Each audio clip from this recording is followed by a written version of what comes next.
Hi everyone, Senator Jason Rarick here at the Capitol, and today I want to talk to you a little bit about some of the discussions from my perspective that have happened in the K through 12 Education Finance Committee, but they're happening all around in the different committees. And typically I try to keep it to, I have a little bit of my Republican slant.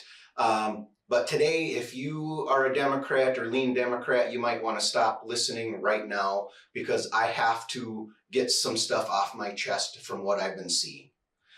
And as we sat in the K-12 Education Finance Committee the other day, and we were having an overview of what is the federal funding that comes into our K through 12 education system in Minnesota.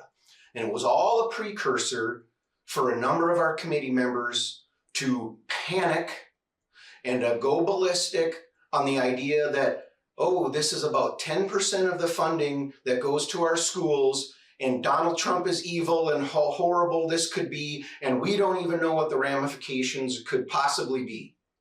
And that's exactly it. This is all speculation going on right now. We don't know what the executive order said was he's giving his agency people 30 or 60 days, and a couple others even more, to come up with a plan to make sure federal monies are not being wasted.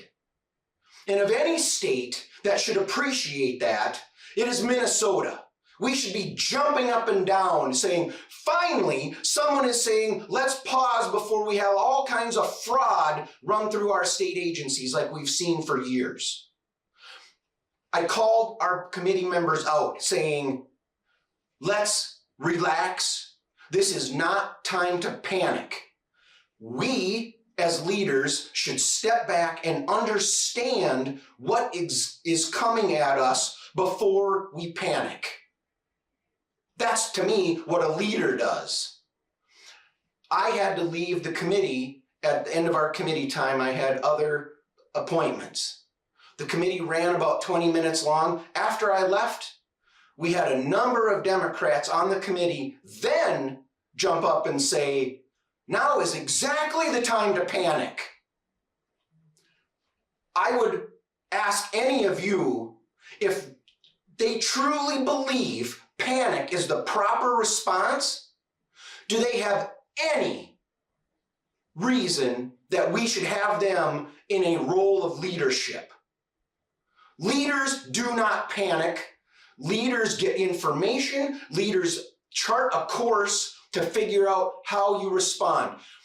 What I also brought up is when I was the chair of the committee the week before, we had superintendents come in to talk about what they are facing because of the things that Democrats did over the last 2 years. 65 new mandates in 2023 and 30 more in 2024, touting record funding, yet every school district across the state is telling us we are now in the red because you had so many strings attached.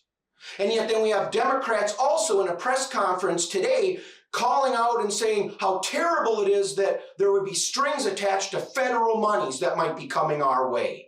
Are you kidding me? You can't have it both ways.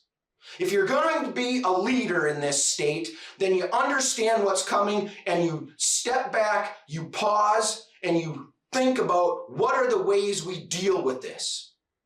That is the one thing I also said. I never saw one of those superintendents when they talked about what we threw at them. Not one of them was panicking, but they were asking for help. I don't see that there's any Democrat that actually listened and is willing to offer them help to make sure that our schools have the resources they need and the flexibility they need to serve our kids.